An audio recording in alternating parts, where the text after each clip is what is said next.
জুলুম শুধু আমাদের জন্যই হারাম না, আল্লাহর জন্য হারাম। আল্লাহ তাআলা বলেন হাদিসে কুদসিতে, ইয়া ইবাদি, হে আমার বান্দারা, ইন্নী হারামতু যুলমা আলা নাফসি, আমি জুলুমকে আমি আল্লাহ নিজের উপরে হারাম করেছি। ওয়া জাআলতুহু বাইনাকুম মুহাররামা, এবং এই জুলুমকে তোমাদের উপর হারাম করেছি। ফালা তাযালামু, তোমরা একে অপরের উপর জুলুম করো না। জুলুম শুধু আমাদের উপরই হারাম না, আল্লাহ নিজের উপরও হারাম করেছেন। তাহলে জুলুমের সাথে কি মুমিনের কোনো সম্পর্ক থাকতে পারে? পারে না। এবং আল্লাহ তাআলা কখনো কোনো বান্দার উপর জুলুম করেন না। ওয়া আন্নাল্লাহা লাইসা বিযাল্লামিন লিল আবিদ, তিনি তার বান্দার উপর জুলুম করেন না। কোনোভাবেই যেন জুলুম না হয়ে যায়, এজন্য আল্লাহ তাআলা কিয়ামতের দিন মাওয়াজিনাল কিসত, ন্যায়ের মানদণ্ড তিনি প্রতিষ্ঠা করবেন, যাতে একটু ভুল না হয়ে যায়, জুলুম না হয়ে যায়।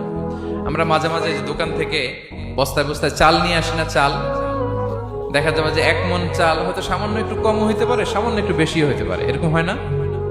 দেখবেন যে দিছে 10 কেজি, বাসায় এসে দেখবেন যে 10 কেজির চেয়ে একটু বেশি, একটু সামান্য বেশি কয়েক গ্রাম, অথবা 10 কেজির চেয়ে সামান্য কয়েক গ্রাম কম, এরকম হয়ে যায় না? মানুষ তো আমরা, কি বলেন? কিন্তু আল্লাহর নিক্তি পাল্লায়, মিজানের পাল্লায় এরকম হবে নাকি? হবে? হবে? আল্লাহ বলে না, মাওয়াজিনাল কিসত, ন্যায়ের মানদণ্ড সেটা।